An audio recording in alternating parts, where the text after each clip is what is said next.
Hello student, welcome to my another video. तो आज है संडे एंड कल मंडे से मैं स्टार्ट कराऊंगा chapter number 3 cube and cube root. अभी फिनिश किया है स्क्वायर एंड स्क्वायर रूट। तो बहुत ही इजी चैप्टर है as compare to square and square root के, एंड एक्सरसाइज भी दो ही हैं।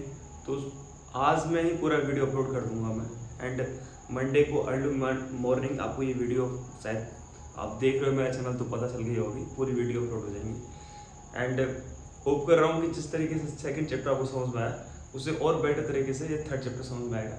काफ़ी ईजी है, सिर्फ एक दिन का, मैं बोल रहा हूँ 1 घंटे या 1.5 घंटे आप पूरा कंसेप्ट समझ लेंगे, कोई दिक्कत नहीं आएगी। एंड फिर क्लास में मैं आपको पूरा क्वेश्चन कराने वाला हूँ, तो आप घर भी ये चीज़ समझ सकते हो विदाउट इन प्रेजेंस। मेरी प्रेजेंस की आप वीडियो देख सकते हो, ऐसे ही लगे जैसे टीचर आपको पढ़ा रहा है। तो कंसंट्रेशन रखना है, एंड हम बेस्ट स्टूडेंट क्रिएट कर रहे हैं, ठीक है। एंड पूरा का पूरा चीज़ों को कंसेप्ट तरीके से मैं तुम्हें सिखाऊंगा। एंड फिर भी कोई डाउट्स आता है तो आप मेरे को क्लास में या फिर व्हाट्सएप पे मैसेज कर सकते हो, ठीक है। सो स्टार्ट कर लेते हैं।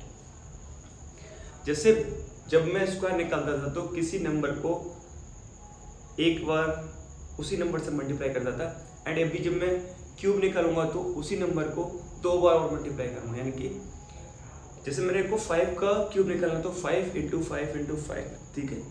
3 नंबर्स इस तरीके से लिखना है। जैसे यहाँ पे एग्जाम्पल समझ लो आप, सॉल्यूशन कर रहा हूँ मैं किसका, ए पार्ट का। क्या निकालना है यहाँ पे, क्यूब ऑफ 0.9। 0.9 का क्या निकालना है, क्यूब, ठीक है। तो कैसे लिखूंगा मैं यहाँ पे बेटा, 0.9 मल्टीप्लाई बाई 0.9 मल्टीप्लाई बाई 0.9, यानी कि इसको मैं इस तरीके से लिख सकता हूँ 0.9 का क्यूब, ठीक है। अब देखो 9 से कितना होता है 81, 81 9 से कितना 729, कितना होता है 729, ठीक है। अब देखो यहाँ पे हमेशा ध्यान रखना पॉइंट का, जैसे क्योंकि यहाँ पॉइंट लिख रहा है, पॉइंट के बाद कितना डिजिट है 1, ऐसे ही यहाँ पॉइंट के बाद कितना डिजिट है 1, और यहाँ पॉइंट के बाद कितना डिजिट है 1, तो टोटल कितना डिजिट हो गए 3 डिजिट। तो जब भी इसका आंसर आएगा तो 3 डिजिट पहले मैं पॉइंट लगाऊंगा 1 2 3 यहाँ पे, ठीक है। ये हो गया इसका आंसर, समझ में आ रहा है। अब मैं इसका बी पार्ट कर रहा हूँ। अब बी पार्ट में क्या करना है, बी पार्ट हम देखा 1.7, ठीक है। जब मैं इसका सॉल्यूशन कराऊंगा तो क्या लगा निकालना है, क्यूब निकालना, तो 1.7 का क्यूब, इसका क्या आंसर आएगा देखो, वही उसी तरीके से लिखना 1.7 मल्टीप्लाई बाई 1.7 मल्टीप्लाई बाई 1.7, ठीक है। अब देखो सीखो, और एक और चीज बता दो तुम्हें, आपने एक फॉर्मूला, जैसे जब भी, अभी ये छोटा था तो डायरेक्टली आपने कर लिया, लेकिन जब ये क्वेश्चंस क्या होंगे, बड़े होंगे, जैसे अभी यहाँ पे 17 का क्यूब हो गया, या फिर यहाँ पे आप देखोगे 251 का क्यूब हो गया, तो इसका भी क्या होता है, एक फॉर्मूला होता है। क्या होता है, एक फॉर्मूला होता है, वो अभी मैं आपको बता रहा हूँ, ठीक है। यहाँ पे इसको रिमूव कर रहा हूँ पहले बेटा।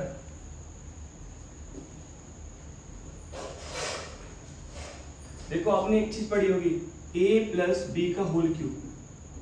ये क्या होता है बेटा, a का क्यूब प्लस b का क्यूब प्लस 3a² b, ठीक है, प्लस 3b², ये एक फॉर्मूला होता है a + b का होल क्यूब।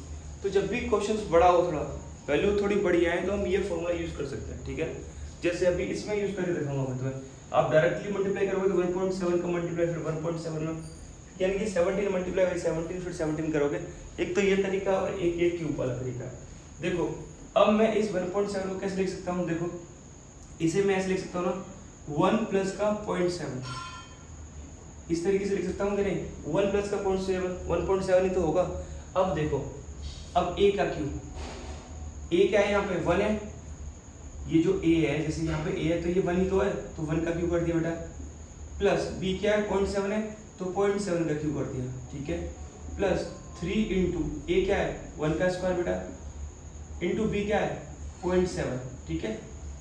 अब देखो इसको यही नीचे लिख रहा हूँ क्योंकि यहाँ स्पेस नहीं बच रहा है, प्लस 3 × b क्या बेटा 0.7 का स्क्वायर इंटू 1, ठीक है। अब इसको सोल्व कर रहा हूँ, देखो 1 का क्यूब क्या होता है 1 ही रहेगा, प्लस 7 का क्यूब क्या होता है, देखो 7 का क्यूब इजी है निकालना, 7 7 जा कितना 49, और 49 का मल्टीप्लाई करोगे तो 7 होगा 343 होगा, कितना होगा 343। अब क्योंकि 3 संख्या हो जाएगी तो पॉइंट यहाँ जा गया, प्लस देखो 3 × 1 का स्क्वायर 1 ही होगा, एंड फिर 7 से करेंगे तो 21, ये हो गया 2.1, ठीक है, प्लस अब देखो 3 का मल्टीप्लाई 1 में करोगे 3 रहेगा एंड 7 का स्क्वायर कितना 49, तो 49 का मल्टीप्लाई जब मैं किससे करूंगा 3 से, तो कितना हो जाएगा 3 9 27 का 7 कैरी 2 और 3 4 12 और 2 कितना हो गया 14। अब यहाँ पे देखना जब 0.7 का स्क्वायर करूंगा तो डेसिमल दो संख्या पहले लगाऊंगा, ठीक है। तो 1 और 2 कितना हो जाएगा यहाँ पे 1.47, कितना आएगा 1.47, समझ में आ रहा नहीं यार, बस इसको ऐड कर लो आप। देखो 1 और 2.1 कितना होगा 3.1 इधर इस तरीके से लिख लो 1.47, फिर तुम्हारा हो गया यहाँ पे 3.1.343 कितना हो गया बेटा 3, 7 और 4 कितना हो गया 11, 4 और 8 हो गया 5 और 3 कितना हो गया 8 और एक कैरी का कितना हो गया 9.4, कितना है इसका आंसर 4.913 आंसर, ठीक है। एक तो ये तरीका है प्रॉपर तरीका से स्टेप बाय तरीके से करें तो हम, और एक वही है डायरेक्ट मेथड, तो डायरेक्ट मेथड से कर लेते हैं। देखो 1.7 का मल्टीप्लाई 1.7 से करूंगा पहले मैं, तो क्या आ जाएगा 17 into 17 करा मैंने, 7 7 कितना हो गया 49 के 9 कैरी 4, 7 7 और 4 कितना हो गया 11 into 7 1, ठीक है। 7 का 289 होता है वैसे तो, ठीक है 982, तो यहाँ पे लिख सकता हूँ मैं 289 मल्टीप्लाई बाई अभी 17 करूँगा तो 7 9 जा 63 का 3 कैरी 6, 7 8 जा 56 और 6 कितना होगा बेटा 62 का 2 कैरी 6, 7 जा 14 और 6 कितना हो गया 20 into 982, ठीक है। तो देखो यहाँ पे 3194, समझ में नहीं आ रहा है, क्योंकि देखो 3 डेसिमल की बात है तो 1 2 3 यहाँ डेसिमल आ गया। देखो 4.913 4.913, तुम्हारी मर्जी कैसे भी कर लो, ठीक है। मैं तुम्हें बताऊंगा कि तुम फॉर्मूले से ही करो, यदि नॉर्मल कोई वैल्यू आ रही है तो आप डायरेक्टली भी कर सकते हो, यानी छोटी वैल्यू है तो दोनों ही तरीके ठीक है, समझ में आ रहा है। यदि क्वेश्चन अगर तुमसे बोले कि यूजिंग आइडेंटिटी, तब इस तरीके से करना है, एंड डायरेक्ट कोई आइडेंटिटी तुमसे पूछ ही नहीं रहा है तो आप इस तरीके से कर सकते हो, ठीक है। चलो अब सी वाला करते हैं, रिमूव कर दो बेटा इसे।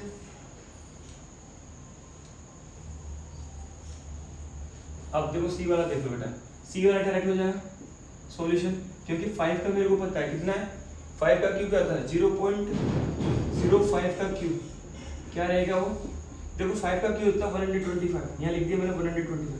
अभी देखो पॉइंट के बाद 2 जीरो है, मतलब 2 नंबर हैं 1 एंड 2, एंड इसका क्यूब करूंगा तो कितना हो जाएगा 6 नंबर हो जाएंगे, तो 1 2 3 4 5 एंड 6। अब डेसिमल क्या आएगा यहाँ पे, ये हुआ इसका आंसर, ठीक है, इसी को ध्यान रखना।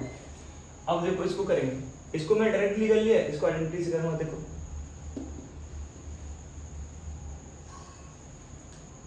डी का सॉल्यूशन देखो क्या देखा तुम्हें 25.1,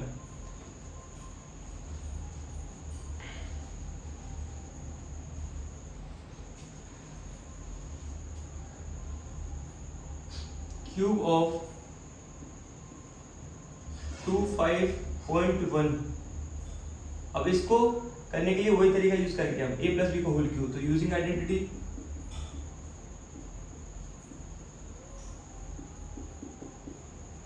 ठीक है, a प्लस बी का,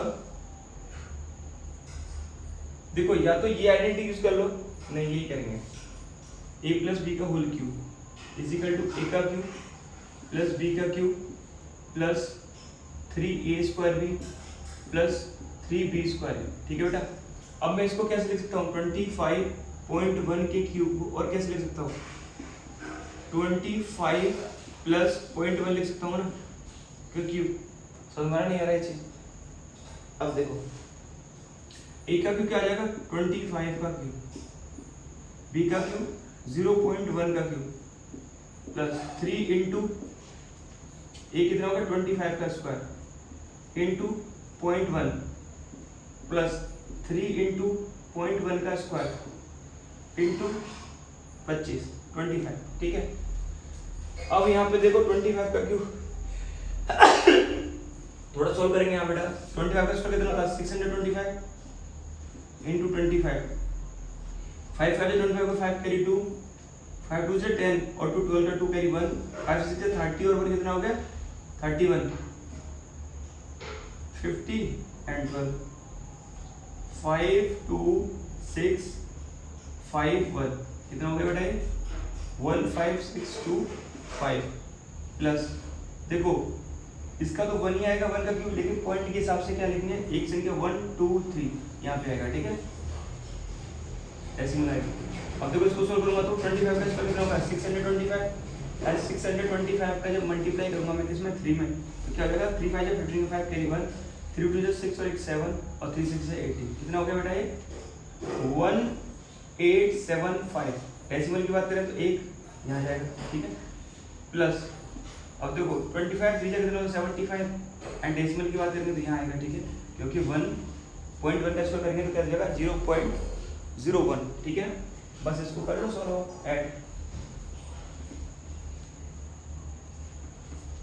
अभी देखो यहाँ पे कर रहा हूँ तो 15625, ठीक है एंड 187.5, ठीक है फिर पॉइंट के बाद 001 एंड फिर पॉइंट के बाद 75, 16 आउट करो 152.12 और 1 13, 8 और 2 10 और 1 11, 6 और 1 7 5 1, कितना आ गया इसका आंसर बेटा 15713.251, ये हो गया इसका आंसर, ठीक है होप कर रहा हूँ फर्स्ट क्वेश्चन आपको अच्छे से समझ में आया होगा, थोड़ा कैलकुलेशन लेंथी था लेकिन क्वेश्चन इजी था। मिलते हैं नेक्स्ट वीडियो में।